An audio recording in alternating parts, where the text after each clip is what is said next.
ಅರೆ ನ್ಯಾಯ ಸಿಗುವ ತನಕ ಹೋರಾಟ ಮಾಡ್ತೇವೆ. ಅಲ್ಪ ಸಮಯದಲ್ಲಿ ಬಡ್ಡಿ ದಂಧೆಯ ಮೀಟರ್ ಬಡ್ಡಿ ದಂಧೆಯ ರೂವಾರಿ ವೀರೇಂದ್ರ ಹೆಗ್ಡೆಯ ಮೇಲೆ ಶನಿ ಬಂದು ಕೂತ್ಕೊಳ್ತಾನೆ. ಇವತ್ತು ಸೌಜನ್ಯಳ ಅತ್ಯಾಚಾರ ಕೊಲೆ ಇಡೀ ಸನಾತನ ಹಿಂದೂ ಧರ್ಮ ತಲೆ ತಗ್ಗಿಸಿ ನಡೆಯುವಂತದ್ದನ್ನು ಈ ಸಮಾಜ ಕಣ್ಣು ಮುಚ್ಚಿ ಕೂರ್ತದ ಈ ಸಮಾಜ. ಒಬ್ಬ ವೀರೇಂದ್ರ ಹೆಗ್ಗಡೆ ಸನಾತನ ಹಿಂದೂ ಧರ್ಮದ ಅವನತಿಗೆ ಕಾರಣ ಆಗ್ತಾನೆ ಅಂತ ಹೇಳಿದ್ರೆ ಮುಂದಿನ ದಿನದಲ್ಲಿ ಅದಕ್ಕೆ ಪ್ರಾಣವನ್ನು ಕೂಡ ಬಲಿದಾನ ಮಾಡಲಿಕ್ಕೆ ನಾವು ತಯಾರಿದ್ದೇವೆ ಸ್ವಾಮಿ. ಇವತ್ತು ಸಾವಿರ ಯುವಕರ ತಂಡ ರಚನೆ ಆಗ್ತಾ ಇದೆ. ಸನಾತನ ಹಿಂದೂ ಧರ್ಮದ ಒಂದಲ್ಲ ಒಂದು ಧರ್ಮದ ಚೂರನ್ನು ಬಿಡ್ಲಿಕ್ಕೆ ಆಗುದಿಲ್ಲ. ಸರ್, ಕಾರ್ಯಕ್ರಮಕ್ಕೆ ಆತ್ಮೀಯ ಸ್ವಾಗತ. ಧನ್ಯವಾದ. ಸದ್ಯದಲ್ಲಿ ಸೌಜನ್ಯ ಹೋರಾಟದ ಬಗ್ಗೆ ಮಹೇಶ್ ಶೆಟ್ಟರ್ ಮಾತುಗಳು ಕೇಳಿ ಬರ್ತಾ ಇಲ್ಲ. ಹೋರಾಟ ಏನಾಗ್ತಿದೆ ಅಥವಾ ಸೌಜನ್ಯ ವಿಚಾರವನ್ನು ಬಿಟ್ಟೇ ಬಿಟ್ರ ಮಹೇಶ್ ಶೆಟ್ಟರ್ ಹೇಗೆ? ಹೋರಾಟಗಳು ಯಾವ ರೀತಿಯಲ್ಲಿ ನಡಿಬೇಕು ಆ ರೀತಿಯಲ್ಲಿ ಹೋರಾಟಗಳು ನಡೀತಾ ಇದೆ. ಈಗ ಏನಾಗಿದೆ ಅಂತ ಹೇಳಿದ್ರೆ, ಏನು ಅತ್ಯಾಚಾರಿಗಳು ಮತ್ತು ಅತ್ಯಾಚಾರಿಗಳ ಪರ ಇರುವವರಿಗೆ ಏನಾಗಿದೆ ಅಂತ ಹೇಳಿದ್ರೆ, ಹೋರಾಟ ಮಾಡ್ತಾ ಇರುವಾಗ ಬೀದಿ ಹೋರಾಟ ಅಂತ ಹೇಳಿ, ಈಗ ನಮ್ಮ ಹೋರಾಟ ಯಾವ ರೀತಿಯಲ್ಲಿ ಆಗ್ತಾ ಇದೆ ಅಂತ ಹೇಳಿದ್ರೆ, ಇದು ಏನು ಸಾಮಾನ್ಯ ಹೋರಾಟ ಅಲ್ಲ. ಮುಂದಿನ ದಿನಗಳಲ್ಲಿ ಇಡೀ ವಿಶ್ವವೇ ಇಡೀ ಜಗತ್ತೇ ಈ ಹೋರಾಟವನ್ನು ನೋಡುವಂತ ಒಂದು ಪ್ರಕ್ರಿಯೆ ನಡೀಲಿಕ್ಕಿದೆ. ಹಾಗಾಗಿ ಹೋರಾಟವನ್ನು ಯಾವ ರೀತಿ ಮಾಡಬೇಕು ಅಂತ ನಮ್ಗೆ ಗೊತ್ತಿರುವಂತದ್ದು. ಈ ಸೌಜನ್ಯ ಪರವಾದ ಹೋರಾಟವನ್ನು ತೊಡಗಿಸಿಕೊಂಡವರು ಸೌಜನ್ಯ ಪರ ಹೋರಾಟಗಾರರೆಲ್ಲ. ಇವರೇನು ಅತ್ಯಾಚಾರಿಗಳ ಪರವಾಗಿ ಬ್ಯಾಟಿಂಗ್ ಮಾಡುವವರು ಅತ್ಯಾಚಾರಿಗಳಲ್ಲ. ಒಂದು ಧರ್ಮಸ್ಥಾಪನೆ ಆಗ್ಬೇಕು ಅಂತ ಹೇಳಿದ್ರೆ ಬಹಳಷ್ಟು ಸುಲಭ ಇಲ್ಲ. ಎಲ್ಲಾ ರೀತಿಯಲ್ಲೂ ಕೂಡ ಜನಗಳನ್ನು ಒಟ್ಟಿಗೆ ಮಾಡುವಂತ ಕೆಲಸ ಆಗ್ಬೇಕು. ನಾವು ಕಳೆದ 12 ವರ್ಷಗಳಿಂದ ಇದನ್ನು ಮಾಡ್ತಾನೇ ಬಂದಿದ್ದೇವೆ. ನಮ್ಗೆ ಯಾವಾಗ ಹೋರಾಟ ಮಾಡ್ಬೇಕು, ನಮ್ಗೇನು ಜನ ಹುಡುಕ್ಲಿಕ್ಕೆ ಏನಿಲ್ಲ. ಸೌಜನ್ಯನ ಹಿಂದ್ಗಡೆ ಇರುವಂತ ಶಕ್ತಿ ಏನು ಅಂತ ಹೇಳಿದ್ರೆ, ಅದನ್ನು ಇಷ್ಟ ತನಕ ಯಾರಿಗೂ ಕೂಡ ಅದರ ಬ್ಯಾಕ್ಗ್ರೌಂಡ್ ಏನು, ಮುಂದೆ ಏನಾಗುತ್ತೆ ಅನ್ನುವಂಥದ್ದನ್ನು ತಿಳ್ಕೊಳ್ಳಿಕ್ಕೆ ಯಾವ ಮಗನಿಂದ ಸಾಧ್ಯ ಇಲ್ಲ. ಅದು ಯಾಕಂತ ಹೇಳಿದ್ರೆ, ಅದು ಆ ಅಣ್ಣಪ್ಪ ಸ್ವಾಮಿಯ, ಆ ಮಂಜುನಾಥ ದೇವರ, ಆ ನ್ಯಾಯಪೀಠದ, ಆ ಧರ್ಮಪೀಠದ ಕೆಲಸ. ಅದು ಸೌಜನ್ಯ ಅನ್ನುವಂತ ಮಗು ಕಾರಣ ಮಾತ್ರ. ಹೋರಾಟಗಳು ಕಣ್ಣಿಗೆ ಕಂಡ ತಕ್ಷಣ ಹೋರಾಟ ಅಂತ ಅಲ್ಲ. ನಾವು ಇವತ್ತು ಮಾಡುವಂತ ಹೋರಾಟ ಇವತ್ತಿನ ತನಕ ಯಾರೂ ಮಾಡಿರ್ಲಿಕ್ಕಿಲ್ಲ. ಅಂತ ಹೋರಾಟವನ್ನು ನಾವು ಜನಗಳ ಮನಸ್ಸಿನ ಭಾವನೆಗಳನ್ನು ಮುಟ್ತಾ ಇದ್ದೇವೆ. ನಾವು ಭಾವನೆಗಳನ್ನು ಮುಟ್ತೇವೆ. ಎಲ್ಲಾ ಜನಗಳ, ಇಡೀ ಹಿಂದೂ ಸಮಾಜದ ಭಾವನೆಗಳಿಗೆ ಧಕ್ಕೆ ಆಗಿದೆ. ಆ ಭಾವನೆಗಳನ್ನು ಬಡಿದೆಬ್ಬಿಸ್ತಿದ್ದೇವೆ ನಾವು. ಇದು ಸೌಜನ್ಯ ಹೋರಾಟಗಾರರ ಶಕ್ತಿ. ಇದು ಈಗ ಜೊತೆಗಿದ್ದವರೇ ಹೋರಾಟ ನಡೀತಾ ಇಲ್ಲ, ಅಲ್ಲಿಗೆ ಮುಂದಿದೆ ಅನ್ನೋ ಮಾತುಗಳನ್ನು ಮಾತಾಡ್ತಿದ್ದಾರೆ ಅಂತ ಜಾಲತಾಣಗಳಲ್ಲಿ ಬರೀತಾ ಇದೆ. ನೋಡಿ, ಜೊತೆಯಲ್ಲಿ ಇರುವವರಿಗೆ ಏನಂತ ಹೇಳಿದ್ರೆ, ನಿರಂತರವಾಗಿ ಹೋರಾಟ ಮಾಡುವಂಥದ್ದು ಅಷ್ಟು ಸುಲಭ ಅಲ್ಲ ಸ್ವಾಮಿ. ಒಂದು ಮನುಷ್ಯನಿಗೆ ಹೋರಾಟ ಅಂದ ತಕ್ಷಣ ನಾವು ಏನೂ ಇಲ್ಲದೆ ಈ ಹೋರಾಟವನ್ನು ಮಾಡುವವರು ನಾವು ಇವತ್ತು. ಬರೇ ಸತ್ಯ, ಧರ್ಮ, ನ್ಯಾಯ ಅಂತ ಹೇಳಿ ಇಲ್ಲಿ ಜೊತೆಯಲ್ಲಿ ಇರುವವರಿಗೂ ಕೂಡ ಎಲ್ಲವನ್ನು ನಾವು ಹೇಳ್ಕೊಂಡು ಹೋಗ್ಲಿಕ್ಕೆ ಬರುವುದಿಲ್ಲ. ಏನ್ ನಡೀತಿದೆ ಅಂತ ಹೇಳಿ, ಇದು ಸತ್ಯ. ಇದು ಜೊತೆಯಲ್ಲಿದ್ದವರಿಗೂ ಕೂಡ ಮುಂದಿನ ದಿನಗಳಲ್ಲಿ ಗೊತ್ತಾಗ್ತದೆ. ಜೊತೆಯಲ್ಲಿದ್ದವರಿಗೂ ಕೂಡ ಮುಂದಿನ ದಿನಗಳಲ್ಲಿ ಬರುವಂತ ಕೆಲವು ಸಮಯಗಳಲ್ಲಿ ಸೌಜನ್ಯನ ಹೋರಾಟ ಏನು ನಡೀತಿದೆ, ಏನಾಗ್ತದೆ ಅಂತನ್ನೋಂಥದ್ದನ್ನು ಎಲ್ಲಾ ಸೌಜನ್ಯ ಹೋರಾಟಗಾರರಿಗೆ, ಜೊತೆಯಲ್ಲಿರುವವರಿಗೆ ಎಲ್ರಿಗೂ ಗೊತ್ತಾಗ್ತದೆ. ಯಾರು ವಿಚಲಿತರಾಗುವಂತ ಭ್ರಮೆಯೇ ಬೇಡ. ಅಲ್ಲ ಈ ಬ್ರೇಕ್ ಯಾಕೆ ಹೇಳ್ರಿ? ಸೌಜನ್ಯ ಹೋರಾಟ ನಿರಂತರವಾಗಿ ನಡೀತಾ ಇತ್ತು, ಈ ನಡುವಿನ ಬ್ರೇಕ್ ಯಾಕೆ? ನೋಡಿ, ಒಂದು ರೀತಿಯಲ್ಲಿ ಸುಳ್ಳು ಕೇಸುಗಳನ್ನು ಮೊಕದ್ದಮೆಗಳನ್ನು ದಾಖಲು ಮಾಡಿ ಈ ದೇಶದ ಸಂವಿಧಾನಕ್ಕೆ ಸುಳ್ಳು ಮಾಹಿತಿಗಳನ್ನು ನೀಡಿ ಕೆಲವೊಂದಷ್ಟು ಭಾಗಗಳಲ್ಲಿ ತಪ್ಪು ಸಂದೇಶಗಳನ್ನು ನೀಡಿ ಸಂಬಂಧಪಟ್ಟ ಕಾರ್ಯಾಂಗದ ವ್ಯವಸ್ಥೆಗೆ ಇರಬಹುದು, ನ್ಯಾಯಾಂಗದ ವ್ಯವಸ್ಥೆಗೆ ಇರಬಹುದು, ಅವರಿಗೆ ಬೇಕಾದ ಹಾಗೆ ಪತ್ರಗಳನ್ನು ತಿರುಗಿಸುವಂತ ಕೆಲಸವನ್ನು ಮಾಡ್ತಾರೆ. ನಿಮ್ಗೆ ಗೊತ್ತಿರಬಹುದು. ಉದಾಹರಣೆ, ಒಂದು ಸಣ್ಣ ಉದಾಹರಣೆ, ನಾವು ಎಲ್ಲೆಲ್ಲಿದ್ದು ಪಾಕಿಸ್ತಾನದ್ದು, ಅಫ್ಘಾನಿಸ್ತಾನದ್ದು, ಬಾಂಗ್ಲಾದೇಶದ್ದು ಉದಾಹರಣೆ ಕೊಡೋದಲ್ಲ. ಉದಾಹರಣೆಗೆ ಮೊನ್ನೆ ಸುಮೋಟೋ ಕೇಸ್ ದಾಖಲು ಮಾಡಿಕೊಂಡು ನಮ್ಮವರು ಏನೋ ಈ ದೇಶದ ಕಾನೂನಿನ ಒಳಗಡೆ ಒಂದು ಮನವಿಯನ್ನು ಮಾಡಿಕೊಂಡಾಗ ಈ ದೇಶದ ಕಾನೂನಿನ ಒಳಗಡೆನೆ ಒಂದು ಸುಮೋಟೋ ಕೇಸ್ ದಾಖಲು ಮಾಡಿ ಈ ರಾಜ್ಯದ ಮುಖ್ಯ ಏನು ಮಹಾನಿರ್ದೇಶಕರು, ಪೊಲೀಸ್ ಮಹಾನಿರ್ದೇಶಕರಿಗೆ ಒಂದು ಆದೇಶವನ್ನು ಮಾಡ್ತದೆ ನಮ್ಮದೇ ರಾಜ್ಯದ ಕಾನೂನು ಹೈಕೋರ್ಟ್. ಆ ಆದೇಶವೇ ಇದು ಫೇಕ್ ಫೇಕ್ ಫೇಕ್ ಫೇಕ್ ಅಂತ ಮೊನ್ನೆ ತನಕ ಬರೆದ್ರು. ನಿಮ್ಗೆ ಗೊತ್ತಿರ್ಬೋದು ಅದು ಫೇಕ್. ಅದು ಇಂಥ ಸಾವಿರ ದಾಖಲೆಗಳನ್ನು ಕಳೆದ 250-300 ವರ್ಷಗಳಿಂದ ಫೇಕ್ ಮಾಡಿ ಮಾಡಿ ಮಾಡಿ ಮಾಡಿ ಮಾಡಿ ಈ ಸೌಜನ್ಯ ಅತ್ಯಾಚಾರ ಅಂಡ್ ಅದರ ಹಿಂದ್ಗಡೆ ಇರುವಂತ ಗ್ಯಾಂಗ್ ಏನಿದೆಯೋ ಇದು ಫೇಕ್ ದಾಖಲೆಯನ್ನು ಸೃಷ್ಟಿ ಮಾಡೋದ್ರಲ್ಲಿ ನಂಬರ್ 1 ಇವರು. ಈ ಕಾಮಂದರುಗಳಿದ್ದಾರಲ್ವಾ, ಇವರ ಒಂದು ಪಟಾಲಂ, ಒಂದು ಕಾಲು ರಾಜಕೀಯದಲ್ಲಿ, ಒಂದು ಕಾಲು ಕಾರ್ಯಾಂಗದ ವ್ಯವಸ್ಥೆಯಲ್ಲಿ. ಎಲ್ಲೆಲ್ಲಿ ಕಾರ್ಯಾಂಗದ ವ್ಯವಸ್ಥೆಗಳಿಲ್ಲವ ಅಲ್ಲಲ್ಲಿ ಅವರ ಬೇರಿದೆ. ಈ ಅತ್ಯಾಚಾರ ಮಾಡಿದವರು, ಅವರನ್ನು ರಕ್ಷಣೆ ಮಾಡುವಂತ ಈ ಕಾಮುಕರು ಯಾರಿದ್ದಾರೋ, ಈ ರೇಪಿಸ್ಟ್ಗಳು ಯಾರಿದ್ದಾರೋ, ಇದನ್ನೆಲ್ಲ ಮಾಡ್ತಾ ಬರ್ತಾರೆ. ಆ ದೃಷ್ಟಿಯಲ್ಲಿ ಕಾನೂನಿಗೆ ನಾವು ತಲೆ ಬಾಗ್ಲೇಬೇಕಾಗ್ತದೆ. ಈ ದೇಶದ ಕಾನೂನು, ಈ ದೇಶದ ಸಂವಿಧಾನ, ನಾವು ಅದನ್ನು ಅಪ್ಪಿ ನಡೆಯುವವರು ನಾವು ತಲೆ ಬಾಗ್ಲೇಬಾಗ್ತೇವೆ. ಯಾಕಂತ ಹೇಳಿದ್ರೆ ಅದಕ್ಕೆ ಬೇಕಾದಂತ ಏನು ಸುಳ್ಳು ದಾಖಲೆಗಳನ್ನು ಕೊಟ್ಟಿದ್ದಾರೆ, ಅದಕ್ಕೆ ಸರಿಯಾದ ದಾಖಲೆಗಳನ್ನು ಕೊಟ್ಟು ಬರುವಂತ ಕೆಲವೇ ದಿನಗಳಲ್ಲಿ ನಾವು ಅದಕ್ಕೆ ಬೇಕಾದಂತ ಒಂದು ವ್ಯವಸ್ಥೆಯನ್ನು ಹೋರಾಟಕ್ಕೆ ನಾವು ಮಾಡ್ಕೊಳ್ತೇವೆ. ಆ ದೃಷ್ಟಿಯಿಂದ ನಾವು ಸುಮ್ಮನೆ ಇದ್ದೇವೆ ವಿನಾ ಮತ್ತೆ ಹೋರಾಟ ದಿನ ಬೆಳಿಗ್ಗೆ ಎದ್ರೆ ಕಳೆದ 2023 ಜೂನ್ 16ರಿಂದ ಹೋರಾಟ ಪ್ರಾರಂಭ ಆಗಿದೆ ಸ್ವಾಮಿ. ಇದು 24 ಜೂನ್ ಕಳೆದ ಈಗ ಎಷ್ಟಾಯ್ತು, ಈಗ ಡಿಸೆಂಬರ್ಗೆ ಬಂದಿದೆ. ಒಂದೂವರೆ ವರ್ಷದ ಹೋರಾಟ ನಿರಂತರವಾಗಿ.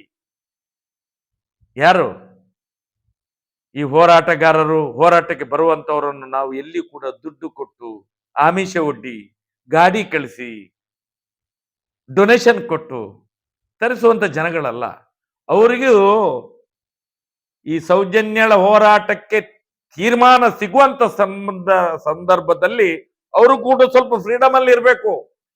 ಮುಂದಿನ ದಿನಗಳಲ್ಲಿ ವಿಜಯೋತ್ಸವ ಮಾಡ್ಲಿಕ್ಕೆ ರೆಡಿ ಆಗ್ಬೇಕು ಅವರು ಕೂಡ. ಅದಕ್ಕೋಸ್ಕರ ನಾವು ಸ್ವಲ್ಪ ಸಮಯಾವಕಾಶ ಕೊಡ್ತಾ ಇದ್ದೇವೆ.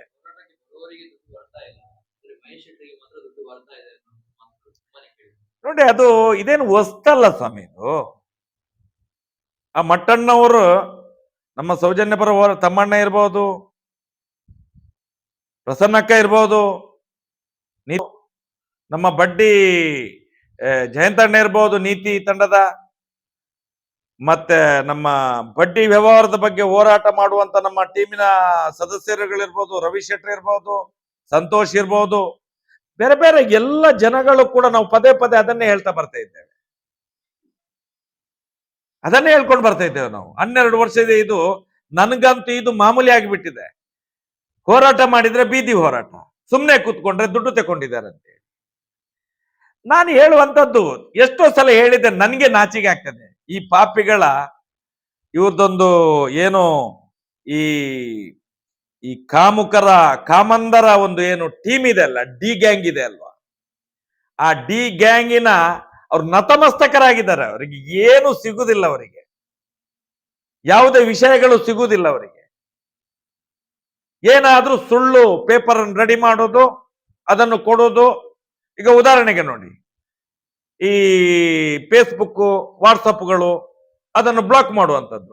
ನಾವು ಹೇಳುವಂಥದ್ದು, ನಾವೇನು ದಾಖಲೆ ಇಲ್ಲದೆ ಮಾಡ್ತಾ ಇಲ್ಲ ನಾವು. ಆ ಸೌಜನ್ಯಳ ತಾಯಿ ತಂದೆ ನಮ್ಗೆ ಅಪಿದವತ್ತು ಮಾಡಿ ನೋಟ್ರಿ ಮಾಡಿ ಕೊಟ್ಟಿದ್ದಾರೆ. ನನ್ನ ಮಗಳ ಫೋಟೋವನ್ನು, ನಮ್ಮ ಮಗಳ ಹೆಸರನ್ನು ಸೌಜನ್ಯ ಹೋರಾಟಗಾರರು ಬಳಸ್ಕೊಳ್ಬಹುದು ಅಂತ ಹೇಳಿ ನಮ್ಗೆ ನೋಟ್ರಿ ಮಾಡಿ ಅಪಿದವತ್ತು ಮಾಡಿ ಕೊಟ್ಟಿದ್ದಾರೆ ನಮ್ಗೆ. ಅದನ್ನ ಹಿಡ್ಕೊಂಡು ಅವಳ ಹೆಸರ ಹೇಳ್ಬಾರ್ದು, ಅವಳ ಯಾರ್ದು ಮಗು, ಯಾರ್ದು 17 ವರ್ಷದ ಅಪ್ರಾಪ್ತ ಹೆಣ್ಣು ಮಗಳು. ಹಕ್ಕು ಯಾರಿಗೆ ಬರುವುದು? ತಾಯಿಗೆ ಬರುವುದು. ತಾಯಿ ಹೇಳಿದ ಮೇಲೆ ನಾವು ಆ ಮಗುವಿನ ಫೋಟೋ ಹಾಕಿದ್ರೆ, ಹೆಸರು ಹೇಳಿದ್ರೆ ಯಾರಿಗೆ ತೊಂದರೆ ಆಗೋದು? ಈ ಅತ್ಯಾಚಾರಿಗಳಿಗೆ, ಈ ಕಾಮುಕರಿಗೆ, ಈ ಕಾಮಂದರಿಗೆ, ಈ ರೇಪಿಸ್ಟ್ಗಳಿಗೆ ಯಾಕೆ ನೋವಾಗುವುದು? ಅವರ ಜನಗಳಿಗೆ ಯಾಕೆ ನೋವಾಗುವುದು? ಇಂಥ ಅಪಪ್ರಚಾರಗಳು ಮಾಡ್ತಾನೆ ಇದ್ದಾರೆ. ಆಯ್ತಪ್ಪ, ದುಡ್ಡು ಮಹೇಶ್ ಶೆಟ್ರು ದುಡ್ಡು ತಗೊಂಡು ಸುಮ್ಮನೆ ಕೂತಿದ್ದಾರೆ. ಅರೆ, ನಿಮ್ಮ ಪಿಂಡ ದುಡ್ಡು ಯಾಕೆ ಕೊಡ್ತಾನೆ? ಅತ್ಯಾಚಾರಿ ದುಡ್ಡು ಕೊಡ್ಬೇಕಾದ್ರೆ ಅವನು ಅತ್ಯಾಚಾರ ಮಾಡಿದಾನೆ. ಹಾಗಾದ್ರೆ ಒಬ್ಬ ದುಡ್ಡು ಕೊಟ್ಟು ಹೋರಾಟ ಮಾಡಬೇಡಿ, ಹೋರಾಟ ನಿಲ್ಸಿ ಅಂತ ಹೇಳ್ತಾನಾದ್ರೆ ಅವನು ಅತ್ಯಾಚಾರ ಮಾಡಿದಾನೆ. ಹಾಗಾದ್ರೆ ಕೊಡೋವನು ಯಾರು? ಹೋರಾಟ ಮಾಡಿ ಅಂತ ಯಾರಾದ್ರೂ ಕೊಡ್ತಾ ಇದ್ದಾರೆ? ಹೋರಾಟ ಮಾಡಿ ಅಂತ ಯಾರಾದ್ರೂ ಕೊಡ್ತಾ ಇದ್ದಾರೆ? ನೋಡಿ, ಹೋರಾಟ ಮಾಡಿ ಅಂತ ಕೊಟ್ಟರು ಕೂಡ ನಮ್ಗೆ ಹೋರಾಟ ಮಾಡ್ಲಿಕ್ಕೆ ಆಗುದಿಲ್ಲ ಸ್ವಾಮಿ. ನಮ್ಗೆ ವಿಷಯಗಳು ಬೇಕು. ನಮ್ದು ಹೋರಾಟ ವಿಷಯ ಆಧಾರಿತ ಹೋರಾಟ. ಇದು ನಾಟಕದ ಹೋರಾಟ ಅಲ್ಲ. ಇದು ಯಾರ ವಿರುದ್ಧವಲ್ಲ, ಅಧರ್ಮದ ವಿರುದ್ಧ ಹೋರಾಟ ನಡೆಯುವಂತದ್ದು. ಇಲ್ಲಿ ಅಧರ್ಮದ ವಿರುದ್ಧ ಹೋರಾಟ ನಡೆಯುವಂತದ್ದು. ಇಲ್ಲಿ ಯಾವುದೋ ವ್ಯಕ್ತಿಗೋಸ್ಕರ, ಯಾವುದೋ ಆಸ್ತಿಗೋಸ್ಕರ, ಏನೋ ಒಂದು ನಿರ್ಮಾಣ ಮಾಡ್ಲಿಕ್ಕೋಸ್ಕರ ಅಲ್ಲ. ರಾಜ್ಯಕ್ಕೆ ಎಲ್ಲದು MLA MP ನಾಳೆ ಪ್ರಧಾನಿ ಆಗ್ತಾರೆ, ಅದಕ್ಕಲ್ಲ ಸ್ವಾಮಿ ಇದು ಹೋರಾಟ ನಡೆಯುವಂತದ್ದು. ಇದು ಸತ್ಯ ಧರ್ಮದ ನ್ಯಾಯದ ಹೋರಾಟ. ಇದು ಯಾರು ಅಧರ್ಮಿಗಳಿದ್ದಾರ ಅವರ ನಾಶ ಆಗ್ಬೇಕು, ಧರ್ಮ ಸ್ಥಾಪನೆ ಆಗ್ಬೇಕು. ಇದು ನಮ್ಮ ಉದ್ದೇಶ ಇರುವಂತದ್ದು. ಇದ್ರ ಎದುರುಗಡೆ ಯಾವ ಕಾಮಂದನಿರ್ಲಿ, ಅವನ ಅಪ್ಪನ ಬೇಕಾದ್ರೆ ಇರ್ಲಿ, ಇದಕ್ಕೆಲ್ಲ ಉತ್ತರ ಹೇಗೆ ಕೊಡ್ಬೇಕು ಅಂತ ಹೇಳಿ ನಾವು ಜನರಿಗೆ ಒಂದು ಅವಕಾಶವನ್ನು ಕೊಟ್ಟು ಇನ್ನೊಂದು 2-3 ತಿಂಗಳು ರೆಸ್ಟ್ ಅಲ್ಲಿ ಇರಿ. ನೀವು ಮುಂದಿನ ದಿನಗಳಲ್ಲಿ 3ನೇ ಹಂತದ ಹೋರಾಟ ಮಾಡು ಇಲ್ಲವೇ ಮಡಿ ಅನ್ನುವಂಥ ದೃಷ್ಟಿಯಲ್ಲಿ ನಡೀತದೆ. ಆಗೆಲ್ಲರ ನಮ್ಮ ಹೋರಾಟಗಾರರು ಸನ್ನದ್ಧರಾಗಬೇಕು ಅನ್ನುವಂಥ ಒಂದೇ ಉದ್ದೇಶದಿಂದ ನಾವು ಇವತ್ತು ಅವರಿಗೆ ಒಂದು ಇಂಟ್ರೋಲ್ ಅಂತ ಹೇಳ್ತೇವಲ್ಲ, ಪಿಕ್ಚರ್ ಅಲ್ಲಿ ಇರ್ತದಲ್ಲ, ಮಧ್ಯಂತರ ರೆಸ್ಟ್ ಕೊಟ್ಟಿದ್ದೇವೆ ನಾವು. ಮುಂದಿನ ದಿನದಲ್ಲಿ ಹೋರಾಟ ಹೇಗೆ ನಡೀತದೆ ಅಂತ ಹೇಳಿ ನಾವು ಹೋರಾಟವನ್ನು ಮಾಡಿ ತೋರಿಸುವವರು, ಮಾಡಿ ತೋರಿಸಿದ್ದೇವೆ, ಮುಂದೆ ಮಾಡಿ ತೋರಿಸ್ತೇವೆ. ನಮ್ಮಲ್ಲಿ 100 ಸಾಕ್ಷಿ ಇದೆ, ಕಣ್ಣಾಗಿ ನೋಡಿದವರಿದ್ದಾರೆ. ನ್ಯಾಯ ಕೊಡಿಸ್ತೇನೆ ಅಂತ ಸುಪ್ರೀಂ ಕೋರ್ಟಿಗೆ ಹೋಗ್ತೇನೆ ಅಂತ ಹೇಳಿದವರು ಈಗ ಉಲ್ಟಾ ಹೊಡಿತಿದ್ದಾರೆ ಅನ್ನೋದು ಪೋಸ್ಟರ್ಗಳು ಬರ್ತಾ ಇದೆ. ಸೌಜನ್ಯ ವಿಚಾರದಲ್ಲಿ ಮರು ತನಿಖೆಯೇ ಬೇಡ ಅಂತ ಮಹೇಶ್ ಶೆಟ್ರು ಅಫಿಡವಿಟ್ ಹಾಕಿದ್ದಾರೆ ಅನ್ನೋ ವಿಚಾರಗಳು ಬರ್ತಾ ಇದೆ. ನಾವು ಹೇಳ್ತೇವಲ್ಲ, ಹುಚ್ಚು ಮುಂಡೆವು ಅಂತ ಹೇಳ್ತೇವಲ್ಲ, ಕನ್ನಡದಲ್ಲಿ ಒಂದು ಶಬ್ದ ಬರ್ತದೆ, ಹುಚ್ಚು ಮುಂಡೆವು ಅಂತ ಹೇಳಿ. ಇದೆಲ್ಲ ಹುಚ್ಚು ಮುಂಡೆವು. ಇವುಗಳಿಗೆ ಯಾವುದು ಏನು ಅಂತ ಗೊತ್ತಿಲ್ಲ.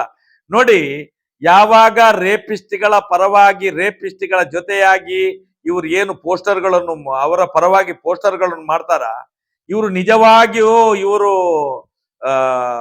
ಒರಿಜಿನಲ್ ಅಪ್ಪಮ್ಮನಿಗೆ ಹುಟ್ಟಿರುವುದಿಲ್ಲ. ಇವರೆಲ್ಲ ಗೊತ್ತಾಯ್ತಲ್ಲ. ಈ ಪೋಸ್ಟ್ ಮಾಡುವವರು ಏನು ಅಂತ ಹೇಳಿದ್ರೆ ಇವರೆಲ್ಲ ಡೀಲ್ ಮಾಸ್ಟರ್ಗಳು. ಇವರಿಗೆ ಪೋಸ್ಟರ್ ಮಾಡ್ಲಿಕ್ಕೆ ಅಂತ ಹೇಳಿ ಇವರಿಗೆ ದುಡ್ಡು ಬರ್ತದೆ. ಇವರಿಗೆ ಇಲ್ಲ ಅಂತ ಹೇಳಿದ್ರೆ ನಾನು ಹೇಳುವಂಥದ್ದು, ನಾವ್ ಏನು ಹೋರಾಟ ಮಾಡ್ತಿದ್ದೇವೆ ಸ್ವಾಮಿ?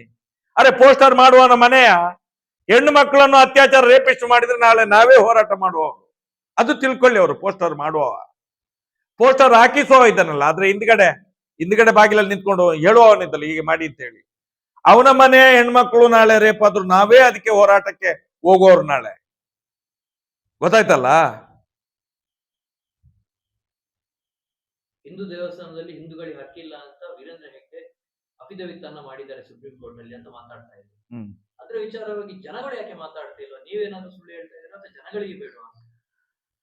ನೋಡಿ, ಜನಗಳಿಗೆ ಏನಾಗಿದೆ ಅಂತ ಹೇಳಿದ್ರೆ, ಹಿಂದೂ ದೇವಸ್ಥಾನ ಅನ್ನುವಂಥದ್ದು ಜನಗಳು ಏನಂತ ಒಪ್ಪಿಕೊಂಡಿದ್ದಾರೆ ಅಂತ ಹೇಳಿದ್ರೆ, ಈ ಎಲ್ಲ ವೈಟ್ ಅಂಡ್ ಹಾಕೊಂಡು ಆ ತಲೆಗೆ ಒಂದು ಮುಂಡಾಸ್ ಕಟ್ಕೊಂಡು ಜನಗಳನ್ನು ಇಷ್ಟ ತನಕ ನಾನು ಹಿಂದೂ ದೇವರನ್ನು ನಂಬುವವನು, ನಾನೇ ಎಲ್ಲಾ ದೇವಸ್ಥಾನಗಳಿಗೆ ಅಲ್ಲಿಗೆ ಇಲ್ಲಿಗೆ ಡೊನೇಷನ್ ಕೊಟ್ಟು ಧರ್ಮದ ಪಾಲಕ ಅಂತ ಹೇಳಿ ಜನರನ್ನು ಮೂರ್ಖತನ ಮಾಡಿದ್ದು ನಾವಲ್ಲ ಸ್ವಾಮಿ. ವೀರೇಂದ್ರ ಹೆಗ್ಗಡೆ ಅವರು ಮಾಡಿದ್ದು ನಾವಲ್ಲ. ಅದನ್ನು ವೀರೇಂದ್ರ ಹೆಗ್ಗಡೆಗೆ ಕೇಳಿ. 1974ರಿಂದ 71ರಿಂದ 77ರ ಮಧ್ಯದಲ್ಲಿ ಏನೇನೋ ನಾನು ಹೇಳಿದಲ್ಲ, ಸುಳ್ಳು ದಾಖಲೆಗಳ ಸರದಾರರು. ಈಗ ಸೋಮನಾಥ್ ನಾಯ್ಕರು 300-350 ಪೇಜಿನ ಒಂದು ಬುಕ್ ಅನ್ನೇ ಮಾಡಿ ಇಟ್ಟಿದ್ದಾರಲ್ವಾ, ಎಲ್ಲ ಸರ್ಕಾರಿ ದಾಖಲೆಗಳಲ್ವಾ. ಅದನ್ನೊಂದ್ಸಲ ಓಪನ್ ಮಾಡಿ ನೋಡಿ. ನೀವು ಓಪನ್ ಮಾಡಿ ನೋಡಿ. ಈ ಬರೆಯೋರೆಲ್ಲ ಇದ್ದಾರಲ್ಲ ಪಾಪಿಗಳೆಲ್ಲ, ಆ ಬುಕ್ ಅನ್ನು ಒಂದ್ಸಲ ಓಪನ್ ಮಾಡಿ ನೋಡಿ. ಎಲ್ಲಾ ಸರ್ಕಾರಿ ದಾಖಲೆಗಳು, ಯಾವುದು ಕೂಡ ನಾವು ಮನೆಯಲ್ಲಿ ಬರ್ದಂತ ದಾಖಲೆಗಳಲ್ಲ, ಎಲ್ಲಾ ಸರ್ಕಾರಿ ದಾಖಲೆಗಳು. ಹಾಗಾದ್ರೆ ಆ ಸರ್ಕಾರಿ ದಾಖಲೆಗಳು ಡೋಂಗಿ ಹಾಗಾದ್ರೆ ಈ ದೇಶದ DC ಆಫೀಸು ಡೋಂಗಿಯಾ, AC ಆಫೀಸು ಡೋಂಗಿಯಾ, ತಾಲೂಕು ಆಫೀಸು ಡೋಂಗಿಯಾ, ಪೊಲೀಸ್ ಇಲಾಖೆ ಡೋಂಗಿಯಾ, ಈ ದೇಶದ ನ್ಯಾಯಾಂಗದ ವ್ಯವಸ್ಥೆ ಡೋಂಗಿ ಹಾಗಾದ್ರೆ ಮೊನ್ನೆ ಕೊಟ್ಟಂತ ನೋಡಿ. ನಾನು ಹೇಳುವಂತದ್ದು ಇವರು ಹೇಳುವಂತ ಯಾರು ಕಾಮುಕರು ಕಾಮಂದರುಗಳೆಲ್ಲ ಇದ್ದಾರಲ್ಲ, ಈ ಅತ್ಯಾಚಾರಿಗಳ ಪರವಾಗಿ ಬರೆಯುವವರು ಮಾತಾಡುವವರೆಲ್ಲ ಇದ್ದಾರಲ್ಲ, ಅವರು ಕೊಟ್ಟ ದಾಖಲೆಗಳು ಮಾತ್ರ ಸತ್ಯ ಅಂತ ಹೇಳಿ. ಈಗ ಮೊನ್ನೆ ನೋಡಿ, ಮಹಾನಿರ್ದೇಶಕರಿಗೆ ಕೊಟ್ಟಂತ ಒಂದು ದಾಖಲೆ, ಅದು ಆದೇಶದ ಉಲ್ಲೇಖ ಕೂಡ ಇದೆ, ಅದರಲ್ಲಿ ನಂಬರ್ ಕೂಡ ಇದೆ, ಅದೇ ಡೋಂಗಿ ಅಂತ ಹೇಳ್ತಾರೆ. ಇನ್ನು ಅವರಿಗೆ ಯಾವ ನಂಬರ್ ಕೊಡ್ಬೇಕು ಸ್ವಾಮಿ?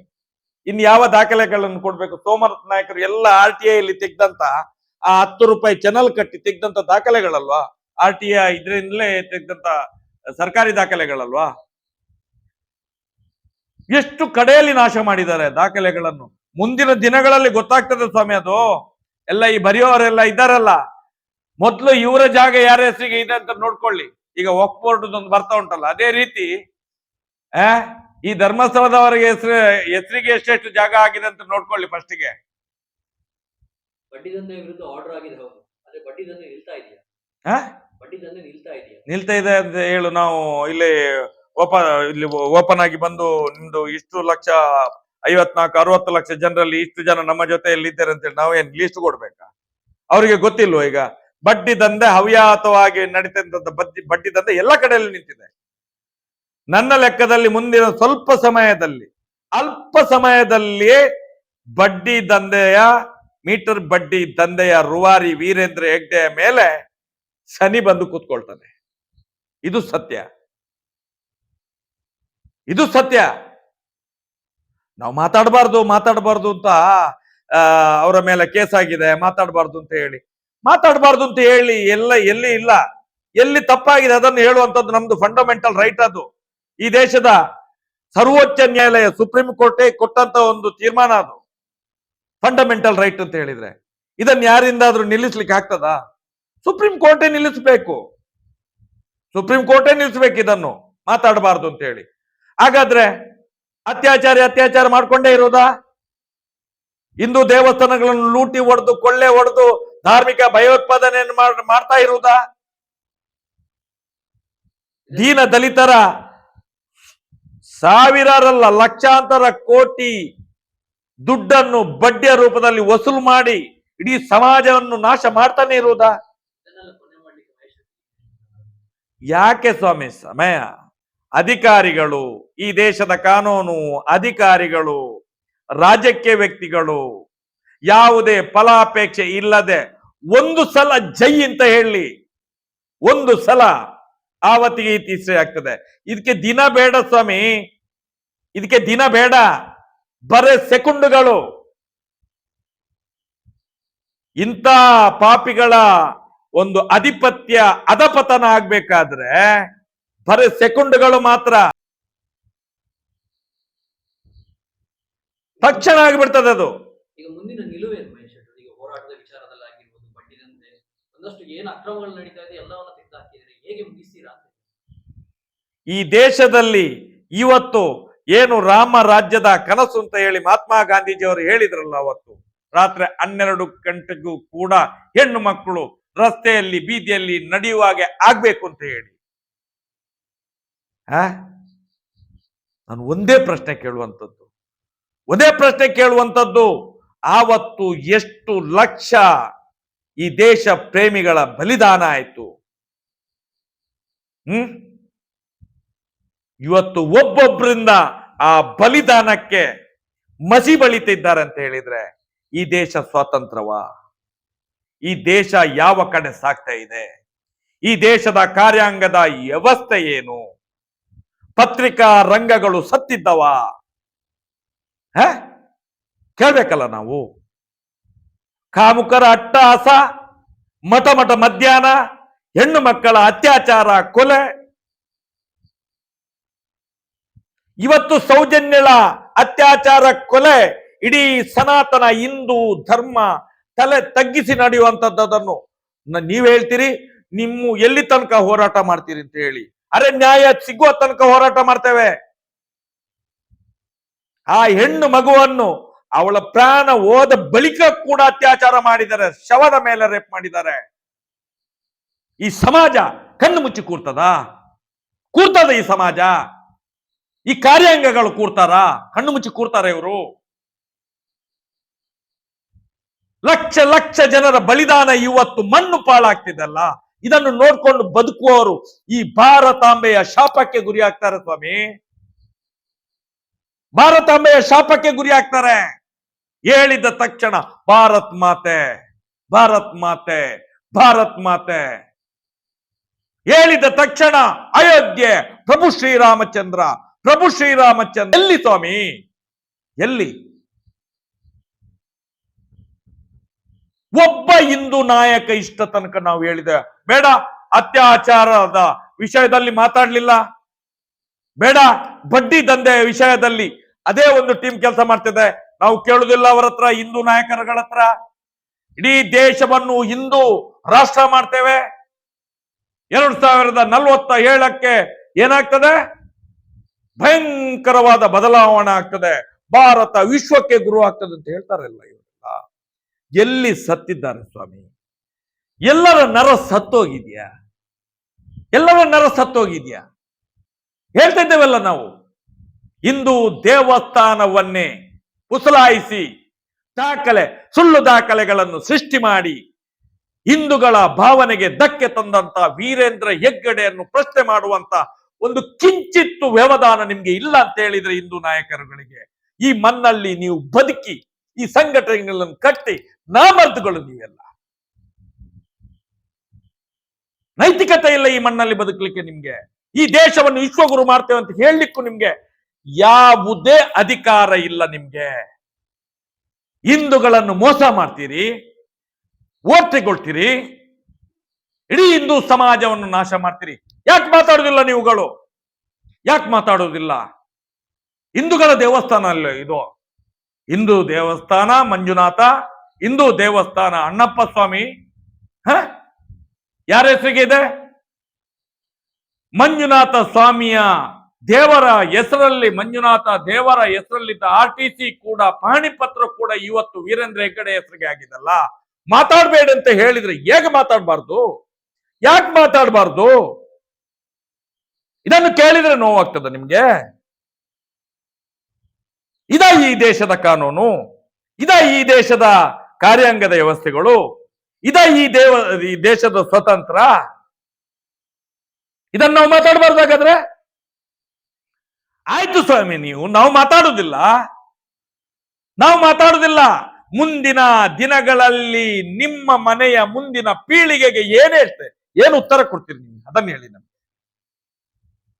ಇಡೀ ಹಿಂದೂ ಸಮಾಜ ಹೇಳಿ, ಮುಂದಿನ ದಿನಗಳಲ್ಲಿ ನಮ್ಮ ಮುಂದಿನ ಮಕ್ಕಳಿಗೆ ಏನು ಸಂದೇಶವನ್ನು ನೀವು ಕೊಡ್ತೀರಿ?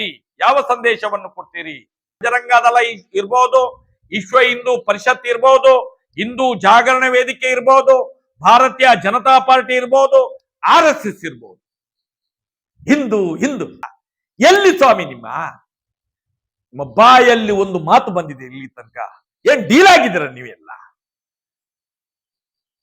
ಡೀಲ್ ಆಗಿದ್ದೀರ ನೀವೆಲ್ಲ? ಹೇಳ್ತೇವೆ ಈ ದೇಶದಲ್ಲಿ 87, 86, 87% ಹಿಂದೂಗಳಿದ್ದೇವೆ. ಯಾಕೆ? ಯಾಕೆ?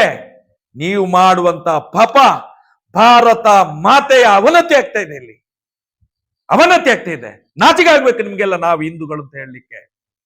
ಒಬ್ಬನ ಬಾಯಲ್ಲಿ ಒಂದು ಶಬ್ದ ಬರುವುದಿಲ್ಲ. ಆ ಮಂಜುನಾಥನ ದೇವಸ್ಥಾನದ ಮೇಲೆ ಒಂದು ಭಗವದ್ಗಜ ಹಾಕ್ಲಿಕ್ಕೆ ನಿಮ್ಮಿಂದ ಸಾಧ್ಯ ಇಲ್ಲ ನಿಮ್ಗೆ. ಮೊನ್ನೆ ದಾಖಲೆಗಳು, ಸುಪ್ರೀಂ ಕೋರ್ಟಿನ ದಾಖಲೆಗಳೇ ಸುಪ್ರೀಂ ಕೋರ್ಟಿನ ವೆಬ್ಸೈಟ್ ನಿಂದಲೇ ತೆಗೆದ ಮೇಲೆ 52 ವರ್ಷದ ಮೇಲೆ ನಮ್ಗೆ ದಾಖಲೆ ಸಿಕ್ಕಿರುವಂತದ್ದು.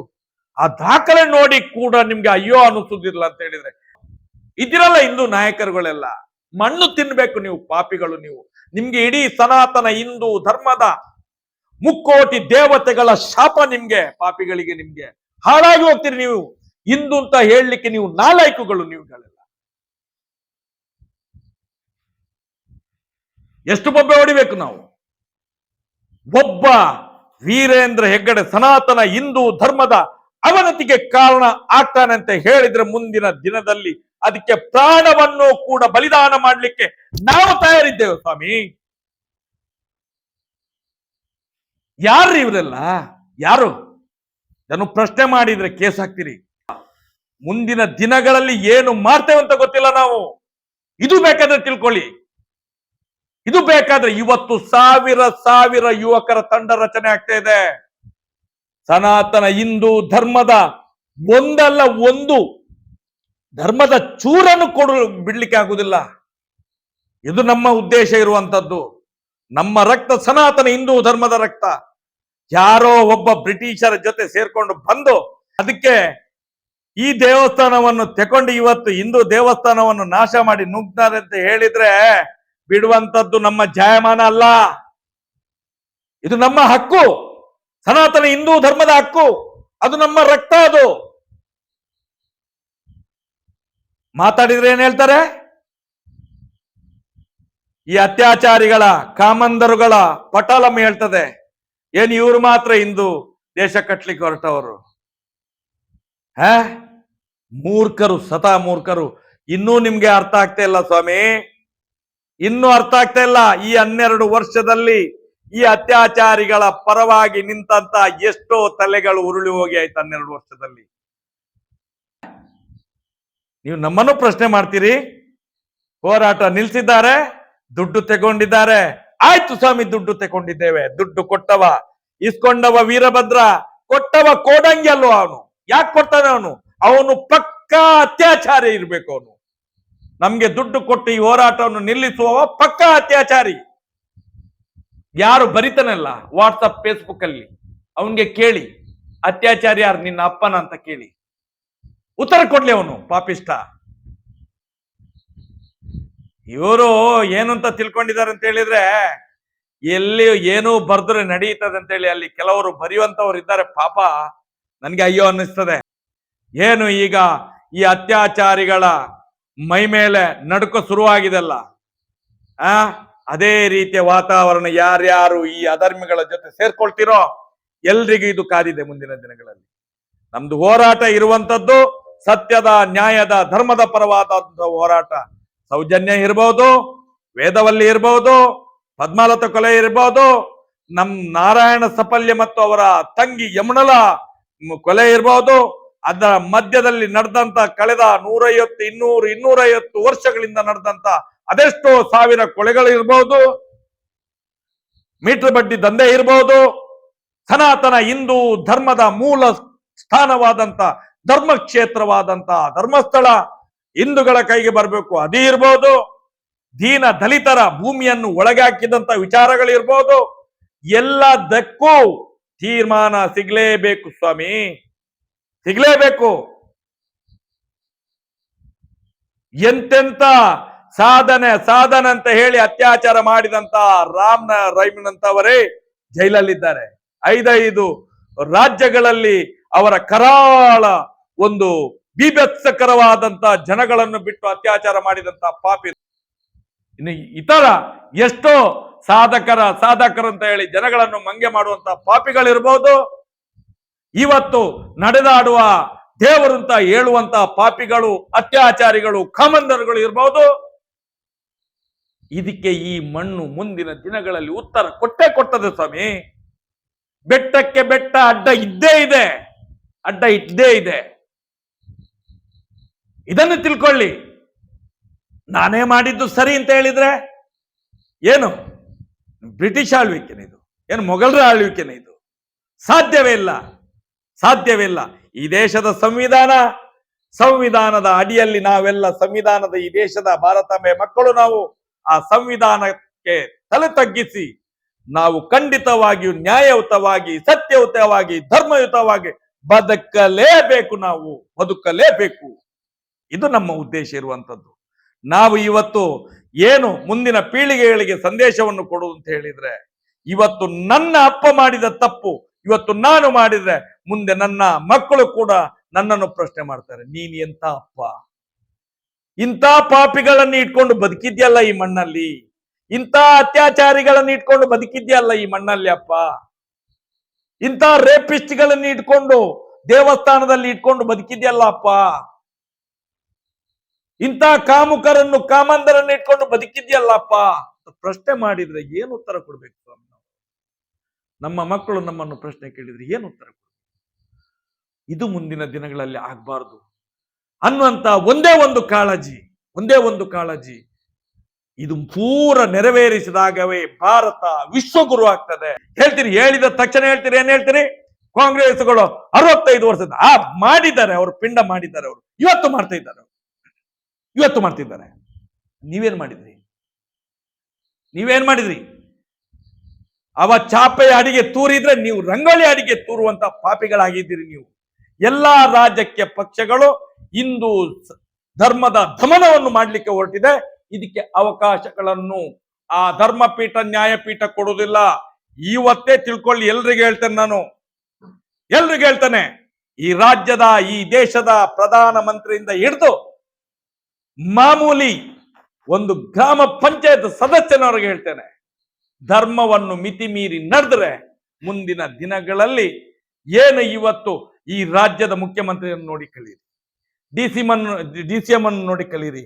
ಮುಂದೆ ಏನಾಗ್ತದೆ ನೋಡಿ. ನೀವೆಲ್ಲ ರಾಜಕೀಯ ಅಸ್ಥಿರತೆ ಆಗ್ತದೆ ಈ ರಾಜ್ಯದಲ್ಲಿ, ಈ ದೇಶದಲ್ಲಿ. ಇದು ಆ ಅಣ್ಣಪ್ಪ ಸ್ವಾಮಿ ಮಂಜುನಾಥ ದೇವರ ಶಾಪ, ನಿಮ್ಗೆ ಶಾಪ. ಇದನ್ನ ಹೇಳಲಿಕ್ಕೆ ಇಚ್ಛೆ ಪಡ್ತೇನೆ. ಮತ್ತೆ ಹೋರಾಟ ಮುಂದಿನ ದಿನದಲ್ಲಿ ನಾವು ಬರುವಂತ ಆದಿತ್ಯವಾರದಲ್ಲಿ ನಾವು ಸೇರ್ತಾ ಇದ್ದೇವೆ. ಎಲ್ಲ ಮಾಡು ಇಲ್ಲವೇ ಮಡಿ ಅನ್ನುವಂತ ಒಂದು ದೊಡ್ಡ ಮಟ್ಟದ ಒಂದು ಯೋಚನೆಯನ್ನು ಇಟ್ಕೊಂಡು ಈಗ ಕೊನೆಯದಾಗಿ ಏನ್ ಹೇಳಿ ಇಷ್ಟ? ನೋಡಿ, ಕೊನೆಯದಾಗಿ ಹೋರಾಟಗಳು ಹಿಂದೆ ಏನು ನಡೀತಿತ್ತ ಅದಕ್ಕಿಂತ ಪ್ರಬಲವಾಗಿ, ಯಾಕಂತ ಹೇಳಿದ್ರೆ ಇದು ಕೊನೆಯ ಹಂತದ ಹೋರಾಟ. ಇದನ್ನು ಯಾರೂ ಕೂಡ ಈ ಹೋರಾಟದ ಬಗ್ಗೆ ಸಂಶಯವನ್ನು ಹೋರಾಟ ಮಿತ್ರರು ಯಾರೂ ಪಡ್ಕೊಳ್ಳೋದು ಮಾಡುವುದೇ ಬೇಡ. ಯಾಕಂತ ಹೇಳಿದ್ರೆ ಕೆಲವು ವಿಚಾರಗಳನ್ನು ನಾವು ಬಹಿರಂಗಪಡಿಸ್ಲಿಕ್ಕೆ ಆಗುವುದಿಲ್ಲ. ಯಾಕಂತ ಹೇಳಿದ್ರೆ ಹೋರಾಟ ನಿರಂತರ ನಾವು ಮನೆಯಲ್ಲೂ ಇದ್ರೂ ಕೂಡ ದಿನದ 24 ಗಂಟೆ ಇದೇ ಯೋಚನೆಯಲ್ಲಿ ಇರ್ತೇವೆ ನಾವು, ಯಾವ ರೀತಿಯಲ್ಲಿ ಈ ಅತ್ಯಾಚಾರಿಗಳನ್ನು ಬಗ್ಗು ಬಡಿಬೇಕು ಅಂತ ಹೇಳಿ. ಇದು ಏನಂತ ಹೇಳಿದ್ರೆ ಇದೊಂದು ವೈರಸ್ ಆಗಿದೆ ಇವತ್ತು ಸಮಾಜಕ್ಕೆ. ಈ ಅತ್ಯಾಚಾರಿಗಳ ಗ್ಯಾಂಗುಗಳೆಲ್ಲ ಅಂತಲ್ಲ, ವೈರಸ್ ಈ ಸಮಾಜಕ್ಕೆ ವೈರಸ್ ಆಗಿದೆ.